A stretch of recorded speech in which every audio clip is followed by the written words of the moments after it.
Well, Tuesday news dump on the Just Baseball Show. Happy Tax Day, Tuesday, April 18th. Jack Aram, do you want to do 5 minutes of non-baseball stuff, or you want to get into baseball? I've got 9 stories that we got to hit on. Yeah, I don't have anything non-baseball related right now, honestly. I didn't even know it was tax day. I just kind of ignore that and just pretend it doesn't exist, That's right? good. Yeah, Yeah. I'll send you a cake in prison. Yeah. Is that how it works? I think so. How did Um, Messi get out of it? can I? What do I do? I send you like the spoon hidden within the cake, and then you've got like a whittle that you like turn the spoon into a shank, and then you like kind of dig through the I don't think concrete that floor. method works anymore. I think I Shawshank I Redemption think they doesn't work foiled anymore.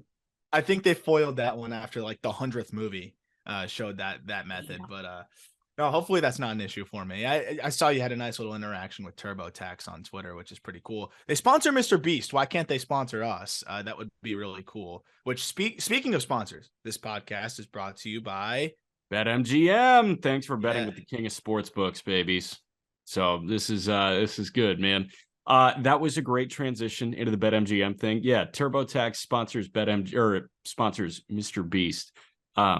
I'm thinking on this episode we can give out $10,000 to a winner or to like an audience member. You in? I wish. I wish. I don't even have $10,000. I'm handing out $1 million, and Yeah. we're building up Squid Game. All right, let's talk ball here because one of your favorites, I actually 2 of your favorites, Pablo Lopez is close to signing a 4-year, $73.5 million extension with the Minnesota Twins. It was broken by your favorite, Craig Mish. Yeah. I think that's fun that the Marlins guy breaks the Marlin fan favorite extension with his new team. Yeah, and it's even more fun when you have we talk about how amicable that trade has been, like how good it's been for both sides. But for Pablo, I just want to highlight him real quick.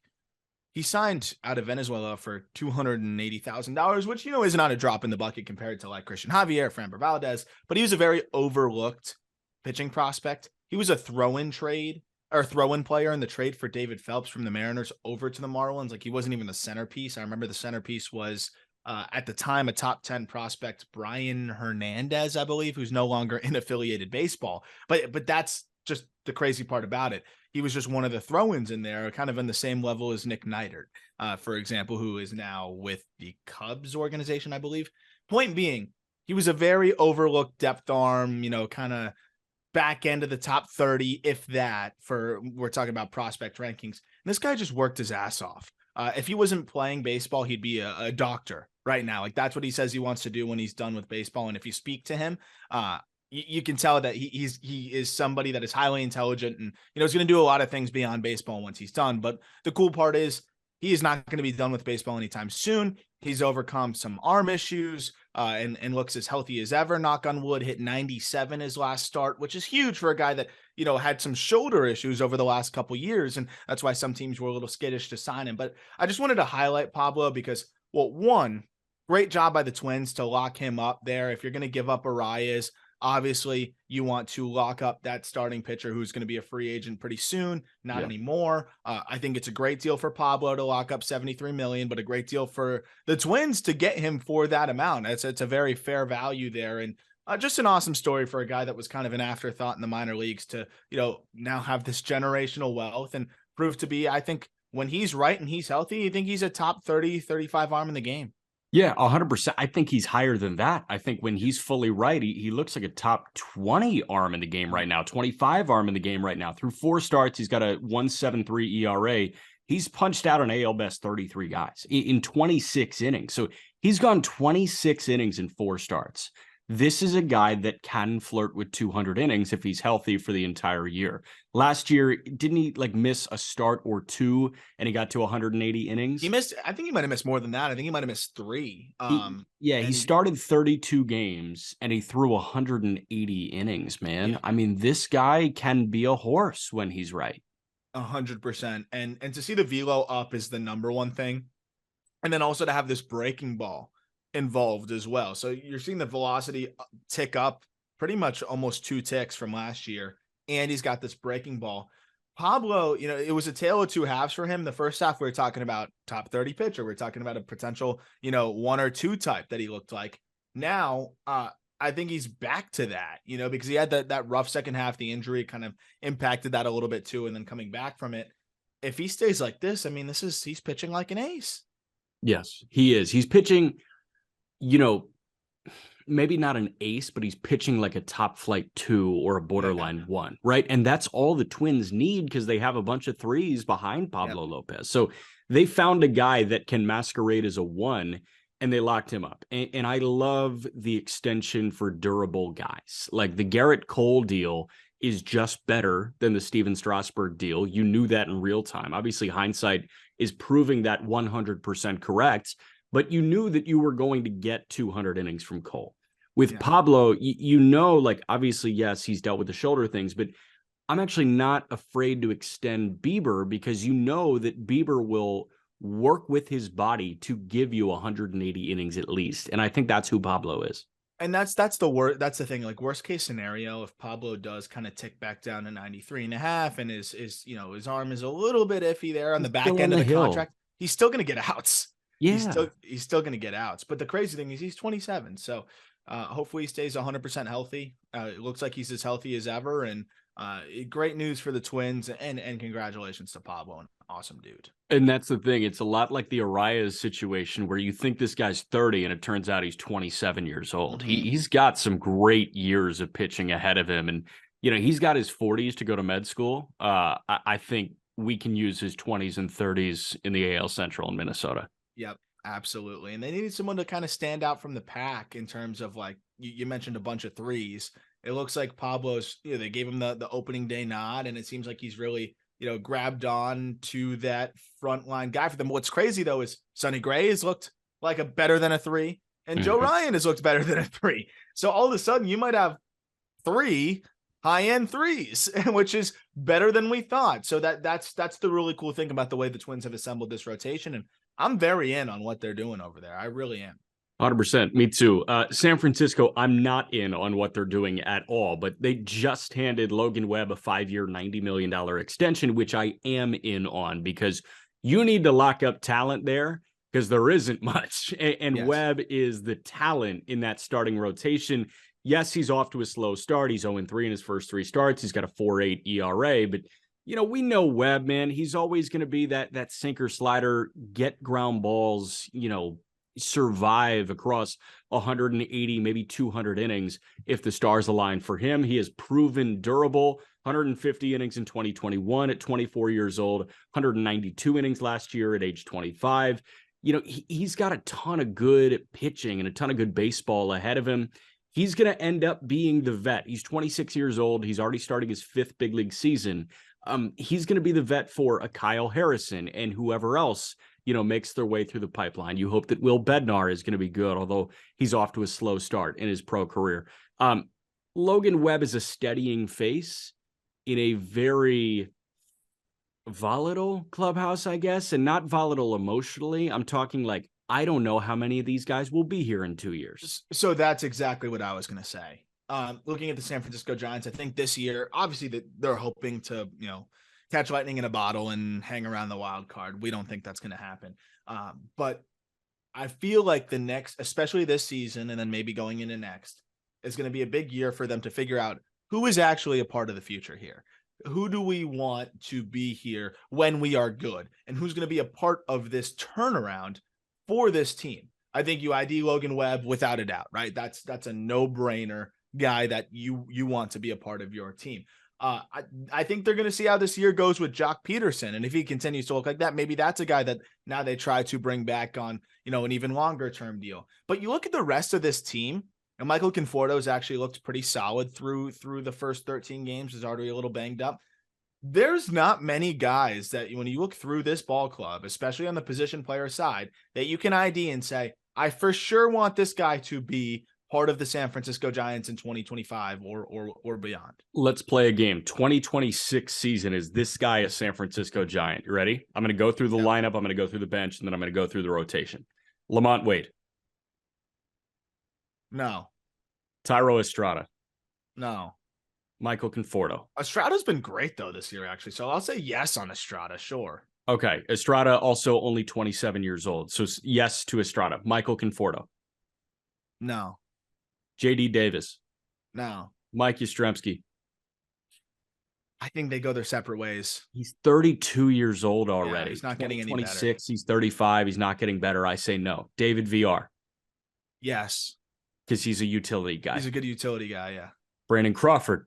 He's age 39 season. No. He might be cooked now. I know. Joey Bart. Oh, they might be handcuffed to him. I'm going to say yes. Okay. I'm going to say yes. At the very least, a backup catcher. Blake Sable.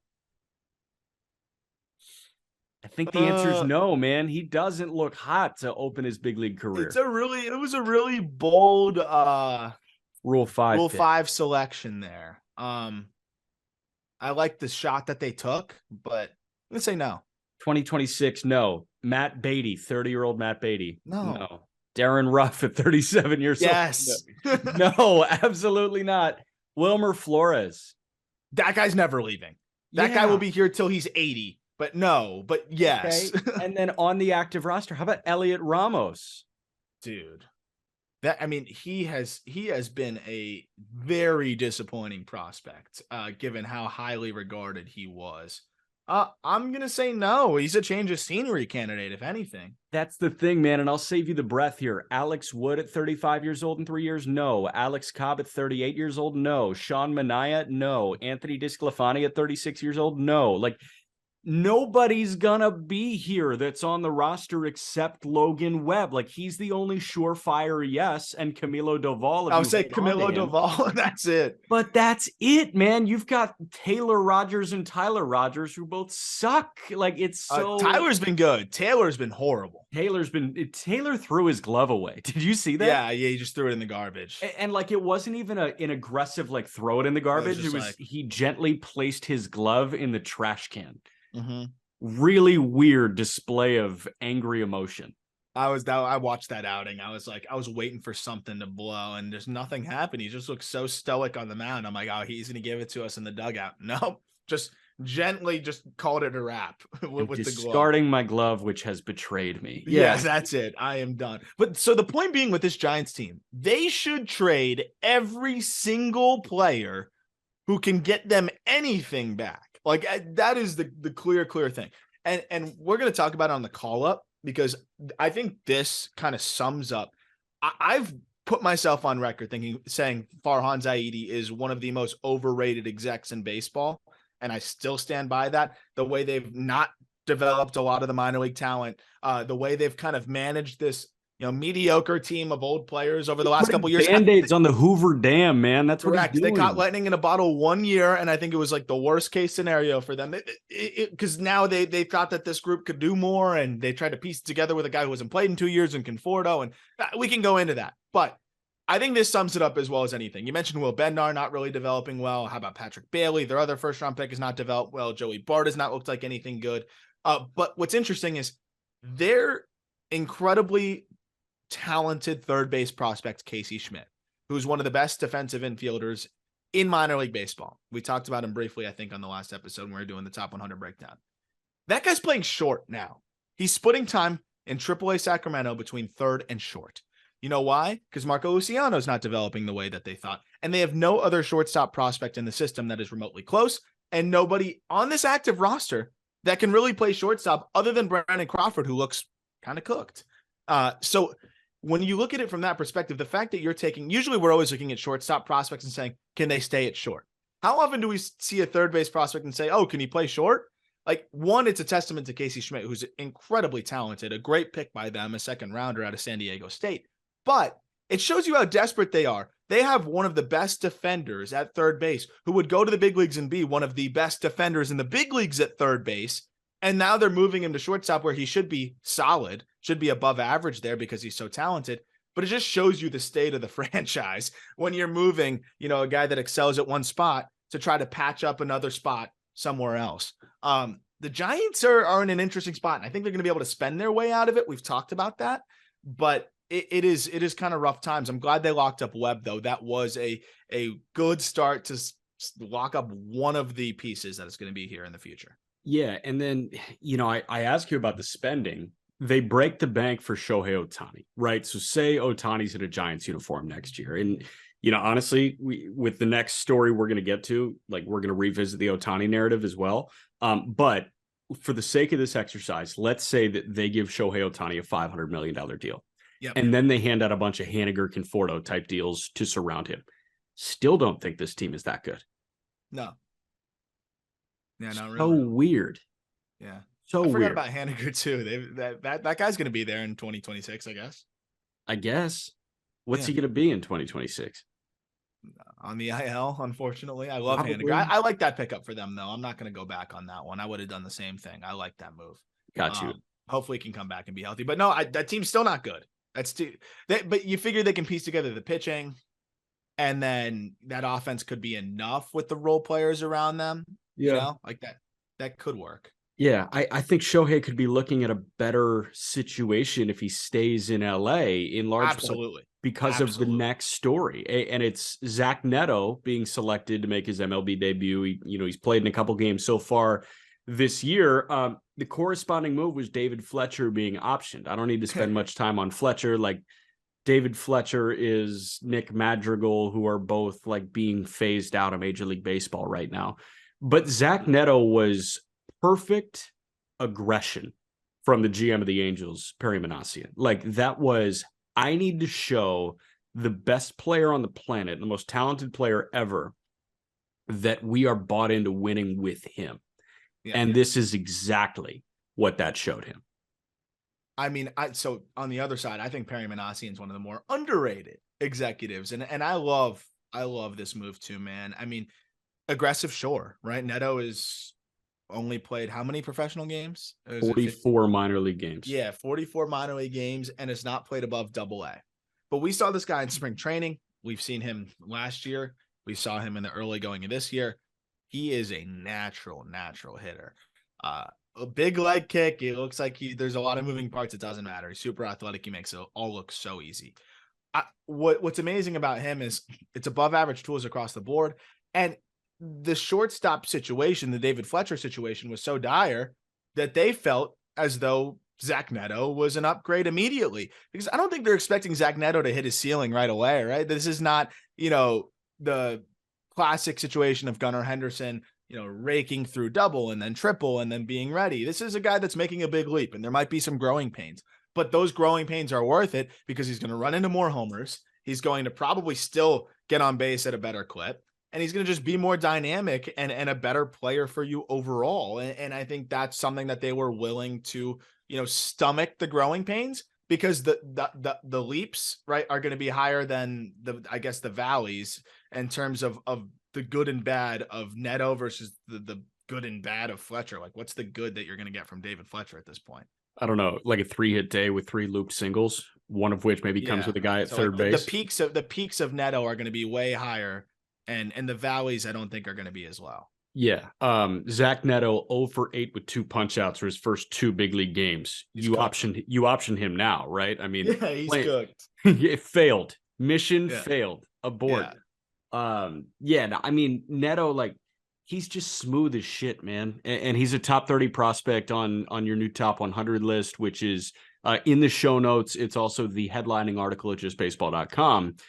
He is number 27, right? Like, this is a top 30 prospect in the game. And he was a 400 hitter at Campbell last year. And he gets into, an aggressive assignment and is immediately raking. He had 12 hits in 7 games in double. And then he gets the call to the show. So, I like that they were aggressive here. I think that's a good point. Like, they feel like Neto is an upgrade over Fletcher now, because I think everybody could have pointed at that shortstop situation and said, oh, they're just waiting for Zach Neto. 100%. Why wait if he can be better right now? And I think it says a lot about, how we feel about him, that he's the 27th ranked prospect after being drafted in the middle of the first round last year. I 100% think he's going to be an upgrade, even if it's a little bit of a slow start. And JJ Cooper of Baseball America put out a really cool piece highlighting why it's actually good company for Zach Neto to be quote unquote rushed to the big leagues. Some of the candidates that were rushed to the big leagues. So this was a really cool piece on Baseball America. Of the 17 position player draftees to reach the majors before the end of the following season of their draft year, and that's, in this 21st century, 9 have produced 15 plus career B WAR. This list includes Buster Posey, Troy Tulowitzki, Alex Bregman, Ryan Zimmerman, and Trey Turner. Some of the other names in this list: Nico Horner, Austin Hayes, Andrew Benintendi, Dansby Swanson, Michael Conforto, Kyle Schwarber, and there's a few other notables. So that's a good list. And Schwarber is the only exception there when it comes to high floor.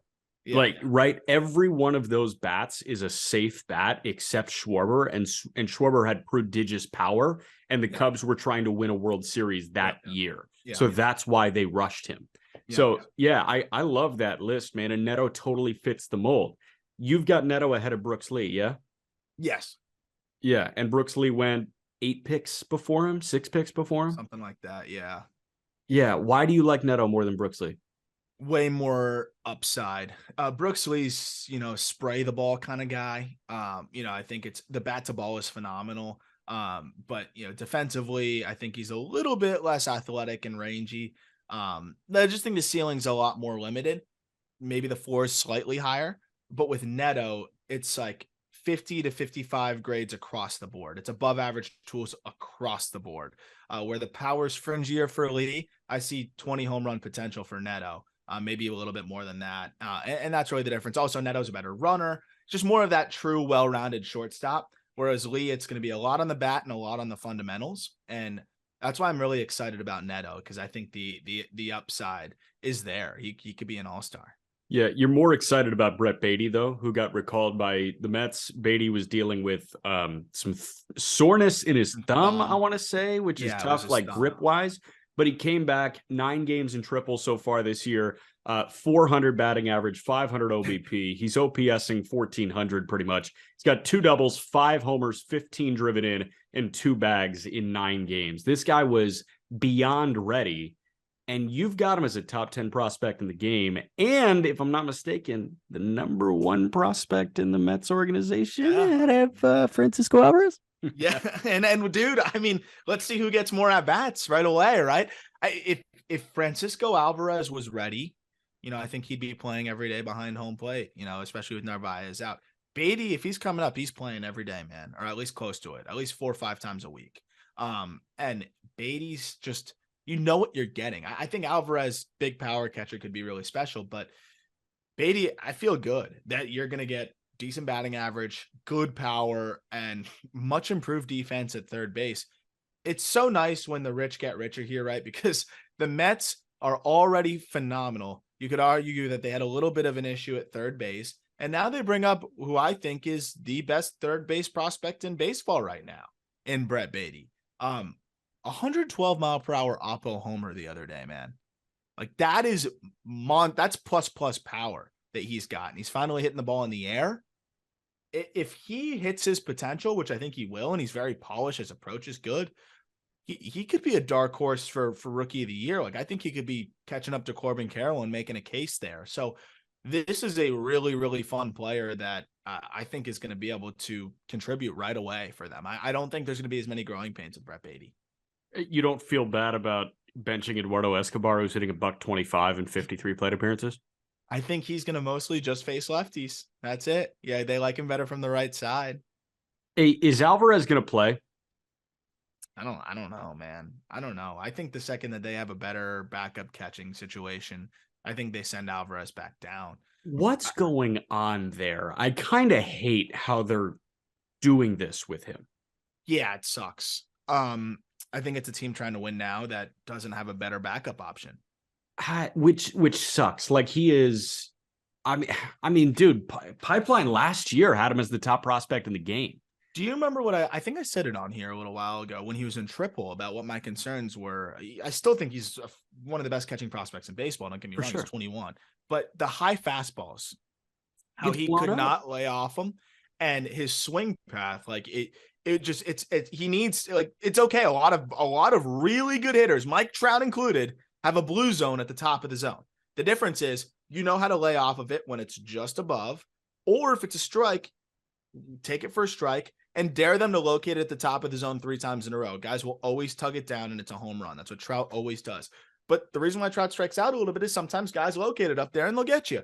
The problem with Alvarez is he's chasing it a ton. So he's expanding the zone at the top, has a big blue zone at the top, and he's swinging and missing through a bunch of them.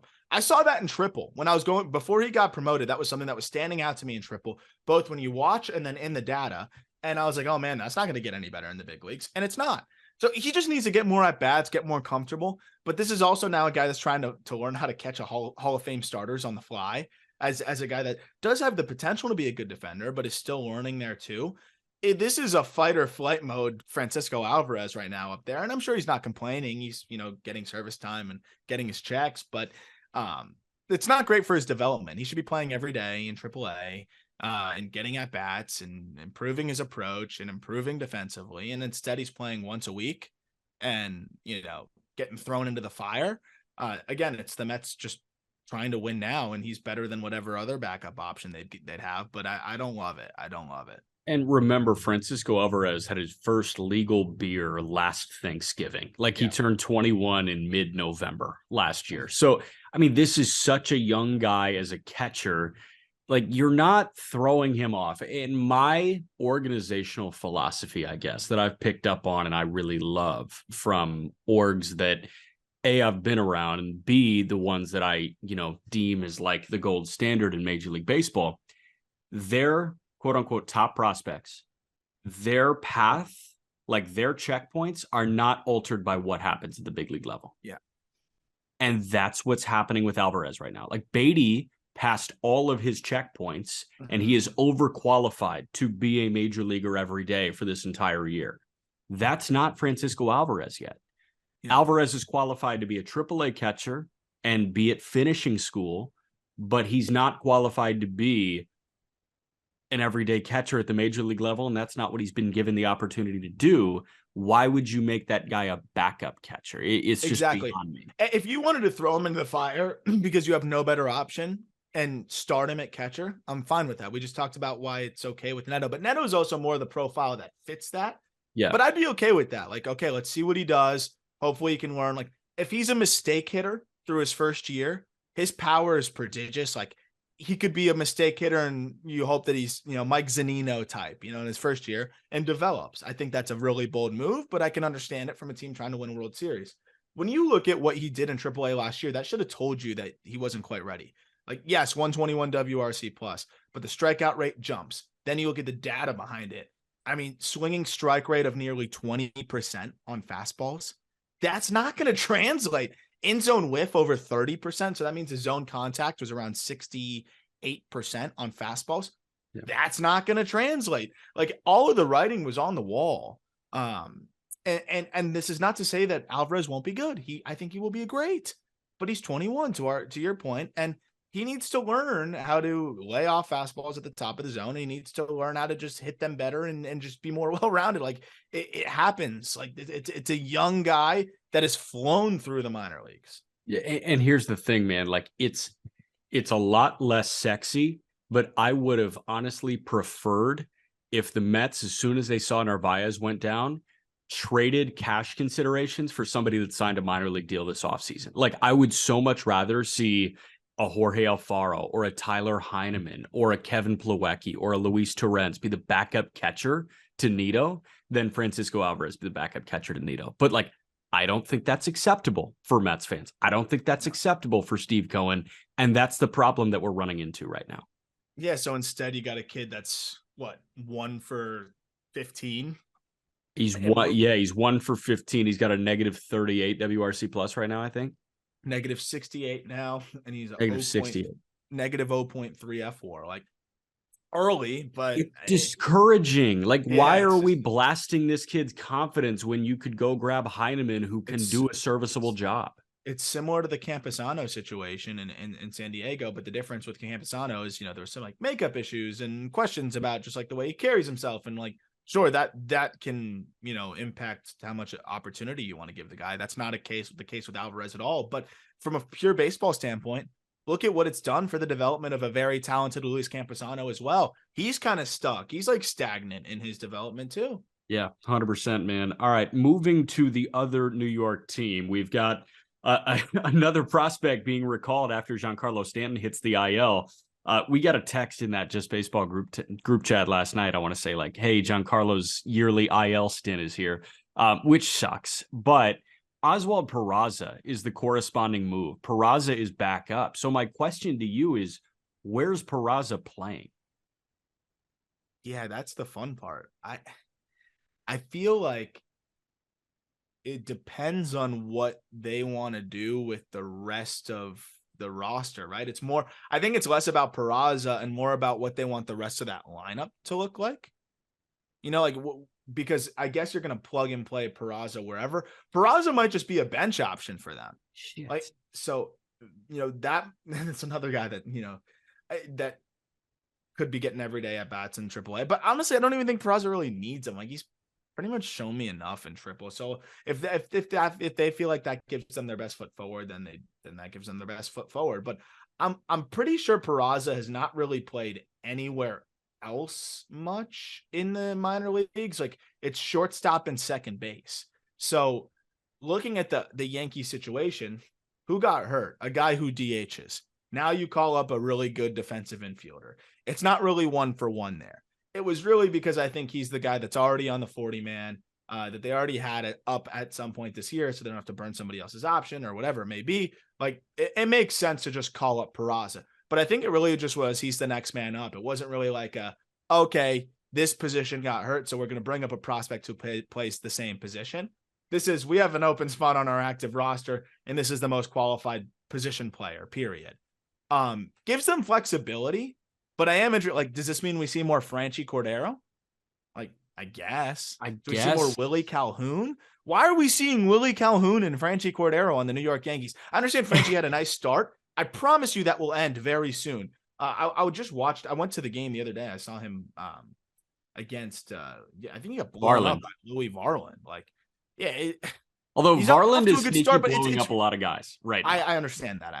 I did have his over strikeouts in that with our friends at BetMGM. Nice. Which, by the way, use code JB200. JB or the fans.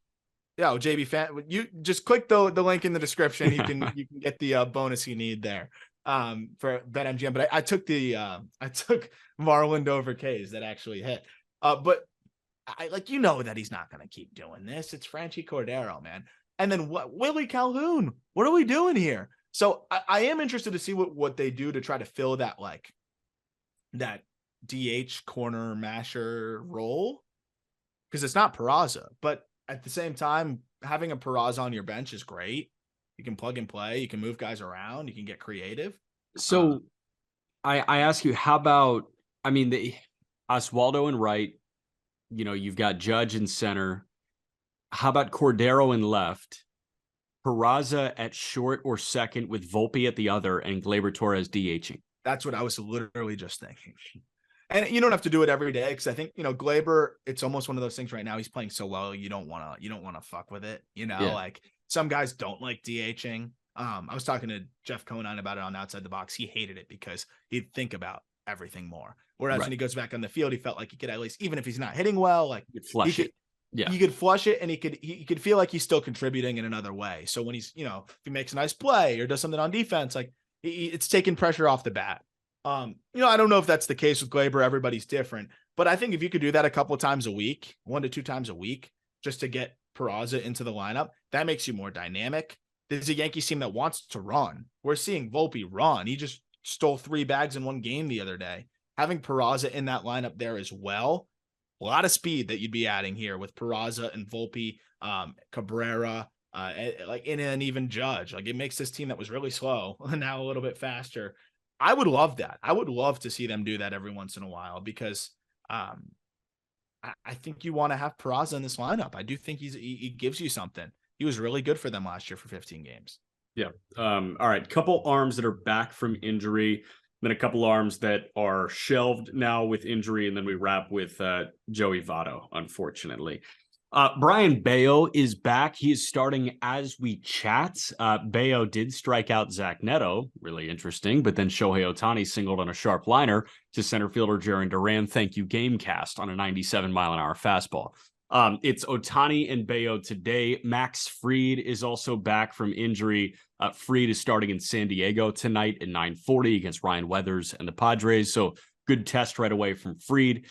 It's great to see Fried back, especially with Schuster's struggles in the early goings. Atlanta has survived. They are 12-4, one of the better teams in baseball. They are awesome, and they may be flawless when that rotation is fully healthy.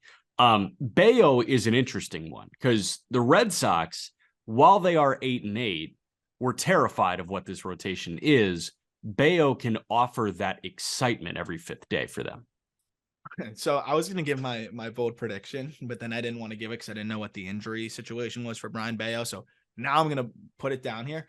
I think Brayan Bello leads this Red Sox staff in FWAR by the end of the year.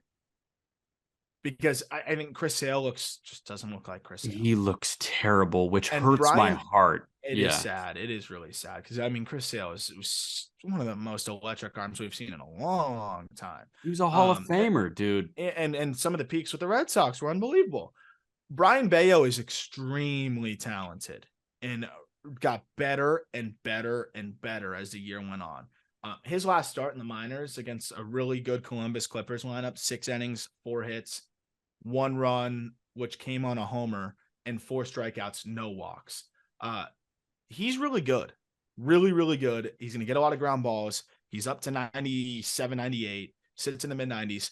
I think Bello leads that team in F4 among pitchers. I really do. Yeah, I can see it too. Do you think he leads him in ERA as well? Yeah, I think he might. I think Whitlock is the only one that has a fighting chance to dethrone him. But that's so shitty, dude. Like, oh my gosh, they're still running Cutter Crawford out there, which is so weird. But yeah, man, I like Bello. I think that this can be a year that Bello steps up. The more I watch this Boston Red Sox team, the more I question like how bought in some of these young guys can get. Because it seems like they lack any drive to win a division, possibly. Like, does that make any sense? Adam Duvall is great. He breaks his wrist. It's so many things can deter the vibes for them. I'm worried about a young arm when the vibes aren't great in a clubhouse. So think about this. You started Bobby Dalbec at shortstop. And then in the first 3 weeks of the season, you started Bobby Dalbec at short. And the guy that you started at shortstop in a regular season game, then you optioned to AAA. You just got optioned to AAA. They recalled Jarren Duran, who was hitting a $190 in AAA.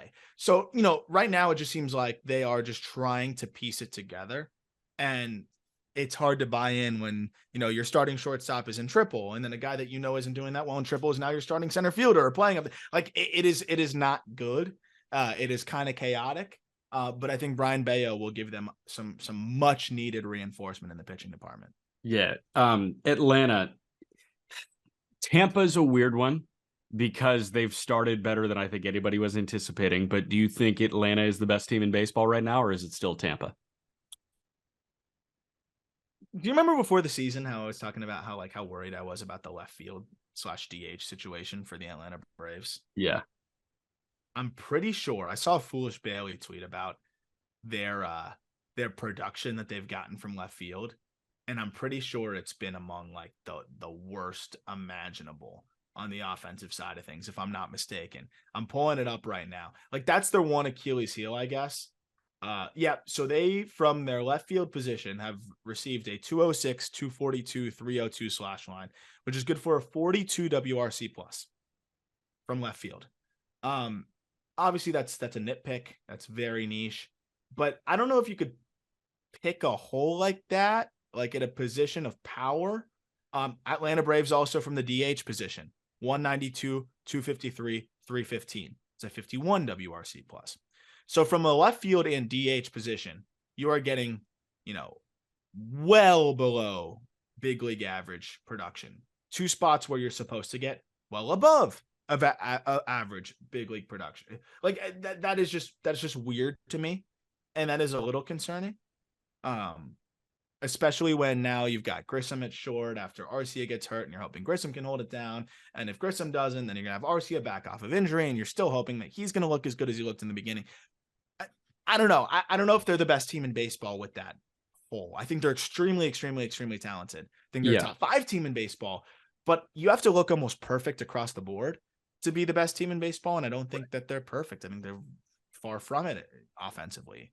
But Sean Murphy performing helps. Darno can come back, fill that DH role. It's really left field, and then shortstop. I'm still a little bit like, eh. Yeah, and the stars are performing right now. Like Acuna is off to a crazy hot start. Matt Olson already has 5 pumps. He's hitting 315. Austin Riley's hitting 320 with 3 bombs. You mentioned Sean Murphy's playing really well. Frida's back. Strider looks great. Charlie Morton looks fine. But how about Bryce fucking Elder, dude? Who saw this coming? I had him like 4th on the totem pole last year. I was like, okay, you got Ian Anderson in triple, you've got Kyle Muller in triple, you got Huascar Ynoa in triple, and then hey, Bryce Elder's there too, whatever. Yeah. Soroka, hell man, Soroka's down there too, but Elder has come out of nowhere and been awesome. A 1.5 ERA and 17 2/3. 3 starts. He looks like he can, be this guy instead of Dodd or Schuster, and they can continue to get seasoned right now. Yeah, Dodd had another good start in AAA, but it seems like Elder's more big league ready to get the big league out so far. And he's been big league ready. Yeah, the ceiling may be a little bit more limited, but he just gets outs. Like he's just better at getting big league outs. We also didn't mention like they've got nothing from Michael Harris so far this year. Who's dealing with a strained lower back. He's only played 7 games, so once he comes back, that's going to help them a lot too. I think this is a team that is going to hit their stride fully in June, July. You have a little bit of that hangover from last year. Overall, they're always a team that's focused on the World Series or getting close to it. I think they're going to get better as the year goes on. They're going to go make a trade. They'll go get a corner outfielder, and they'll be set, and they'll get healthier and I think more cohesive as it goes on. But I think right now, even not just reacting to records, I think you got to say the Rays are the best team in baseball right now. I think you do. Yeah, and they were dealt a blow, unfortunately. Mark Topkin of the Tampa Bay Times said that Jeffrey Springs will miss at least 8 weeks with ulnar neuritis in his throwing arm. Apparently, there was some nerve inflammation, according to Mark Topkin, which is terrifying to hear about a guy that went 6 no-hit with 12 punch-outs in his first start of the year. Springs was the best of the bunch in the best rotation in baseball first couple times through. Now he's out for 2 months. Weird, twisted silver lining is this clears a spot that like you don't need to worry about making space for Tyler Glasnow when he comes back, or Taj Bradley. You assume that he can continue to get big league starts, but no Springs hurts a lot. Yeah, I mean it kills. But ultimately, I think this is a team that also is kind of looking at the second half. So just stay healthy, tread water, keep the start that they got off to is going to buy them some time too. But Taj is with the taxi squad as we're recording this, so I'm interested to see how they handle him. I would love to just see him in the rotation every 5th day. Like, why not, man? For 2 months. Let's just go. It's a long time. Eflin, we don't know when he's going to be back. The good news with Eflin is it's low back stuff, so it's not arm related. But the thing is, those are finicky. Where like he could start in Durham and be like, I'm not feeling right, and they shut him down totally. But at least it's not an arm thing. Yeah. But yeah, I agree. The back is freaking weird. But that said, like we know both those guys are going to be out for out for a while. You don't want to rush them back. Yeah. Why not just have Taj every 5th day? They have that option though, which is great. And I think that's something that, not a lot of teams have, just a guy like that waiting in the wings. Top 40 prospect in baseball. Yeah. And then of course the one of the best bullpens you're going to find. So yeah, they're in great shape. They're going to be just fine. And I think it's good news that none of those guys are out for season. They'll be able to be fine until they come back. And then having Glasnow kind of waiting in the wings too is always nice. Yeah. Milwaukee's in worse shape. Brandon Woodruff, he's got a mild grade 2 subscapular strain, which sounds super sciencey. All you got to know is it's a shoulder thing, right? Subscap is back of the shoulder. Yeah. Back of the shoulder. It's almost like back part. And he's on the record saying like, I'm not going to rush this thing back. That does everybody a disservice. If he's out for the year, he's out for the year. He may be ready at the tail end, but it looks like the 2 is gone for the overwhelming majority of the season. Yeah, that's a big problem. That's a big problem, because they don't have somebody like Taj Bradley quite waiting in the wings. They've got some other guys that could fill in that could be nice pieces, but they don't have him. I think also we were talking about it before we recorded, losing an Aaron Ashby, who could probably plug in and be a guy for you, really hurts too. Arthroscopic shoulder surgery. He'll be out for the season probably. They do have some other guys that they can plug, like a Ethan Small, Gasser, whoever, but it's just not nearly as exciting. It's a shame. It's really, I think it's a big blow for them. It really is. Man, I don't know what else to say other than like it could be a season defining kind of blow if he's out for the season. If he can come back by mid-season, they got a shot, but it's hard to imagine. I mean, this team is kind of built on that 1-2 punch at the top. And now they're going to be giving starts to like Colin Ray, who has looked really good. Freddie Peralta is going to really need to step up and be that too. Yeah, and Peralta has looked good through 3 starts. He carried a sub-1 into his 3rd start and then struggled in his 3rd, but overall he's got a 3-1 through 17 innings. He's punched out 19. Command got away a little bit. Corbin Burns, we expect to be a lot better than the 5-2 that he's pumping out right now through 3 starts. You do have a Colin Ray story, which I'll let you get to in a moment, but I expect like Bryce Wilson to make some spot starts. And the thing is, Woodruff out, shoulder. Ashby out, shoulder. Adrian Hauser, groin strain. When's he going to be right? Similar timeline to that of Adam Wainwright.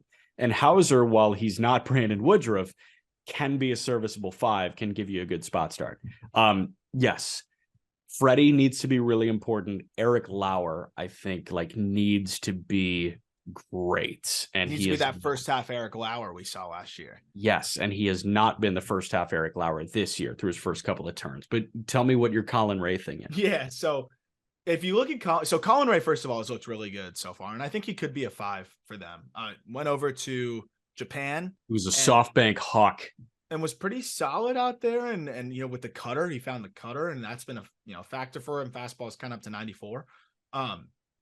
If you go to his baseball reference page, do you have it up? Are you looking? Like, do you see he threw 2 innings as a Marlin?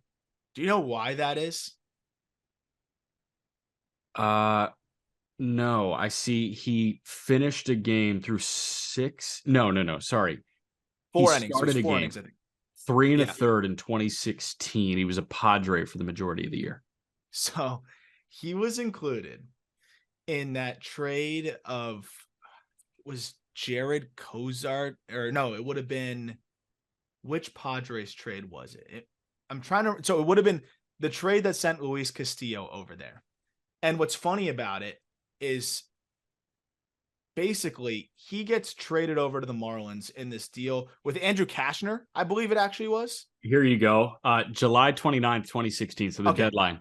Traded by San Diego with Andrew Kashner, Tyrone Guerrero, deep cut name, and cash to the Marlins for Carter Capps, the motherfucker that like jumped on the mound, Luis Castillo, Jared Cozart, and Josh Naylor. So what a horrible fucking trade for the Marlins, first of all. Horrible. The funniest part about this, at the time it wasn't funny, obviously, was so Colin Ray comes over, pitches for the Marlins, throws 3 1/3. His arm kind of gives out on him.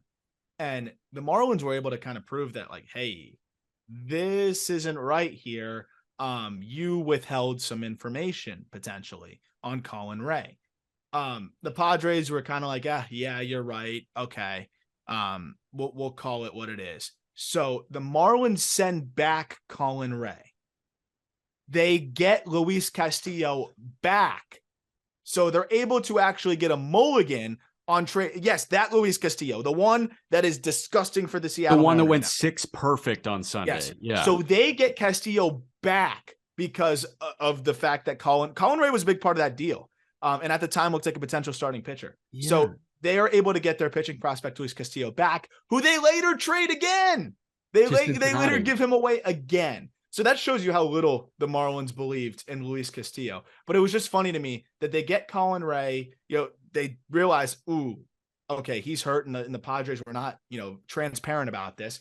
Padres don't want to get into any huge trouble, so they agree, trade him back.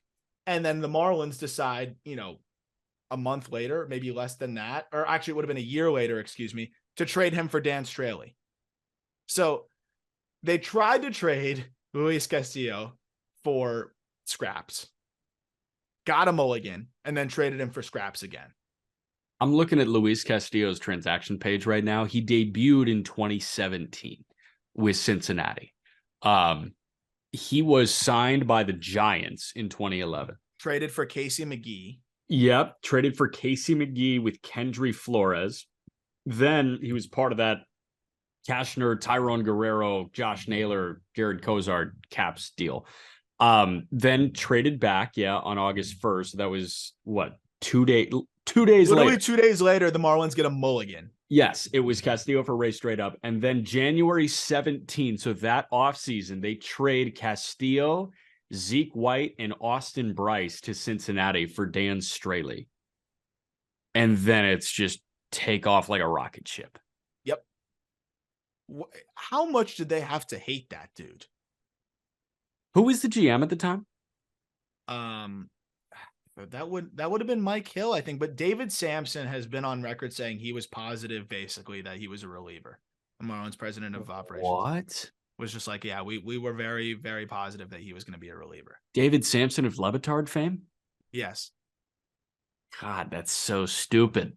Isn't that funny though? Did he acknowledge that he was a stupid dude who had? Yeah, he acknowledged it was brutal. But how rare is it that you get a mulligan on a trade of one of your best prospects and you still give him away again?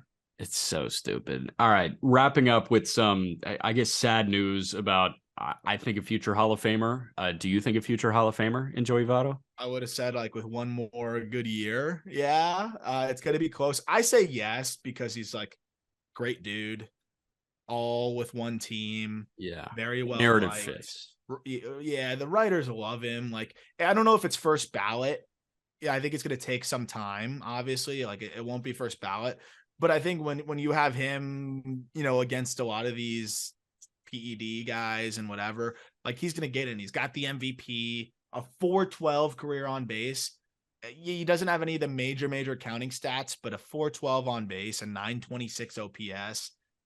Like that's going to play, man. That's going to play. And he hit the 2,000 hit threshold. Like I think he gets in. Yeah, but Joey Votto halting his rehab, working his way back from off-season shoulder surgery. This is per Bobby Nightingale of the Cincinnati Enquirer. Apparently he met with the media in Cincinnati as well.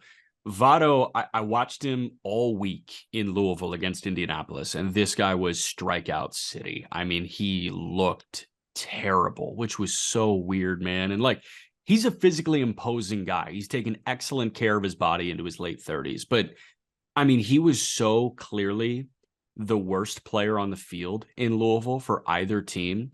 And that was a jarring thing to see. I mean, he was not timed up whatsoever. You had like 92-mile-an-hour fastballs just beating him dead central. That's what I was going to bring up. That's what I was going to bring up. I went back and watched, and it was like disheartening. I mean, he tore his shoulder and his bicep. So you imagine, I mean, and it's in his left arm. So that's the swing. That's the arm that's really doing the work in the swing. Yeah.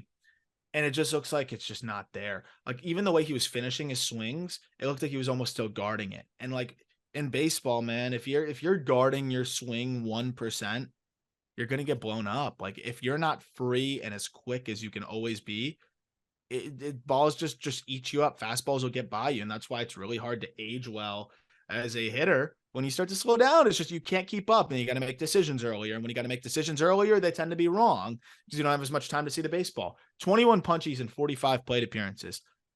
Look, they ended this rehab assignment because I think this is my guess is that I thought it wasn't going to get that much better. And so, like, why keep punching out there? Like, I think this is probably it. I hope I'm wrong. This is pure speculation. 39 years old. Going to be 40 probably by the end of the season.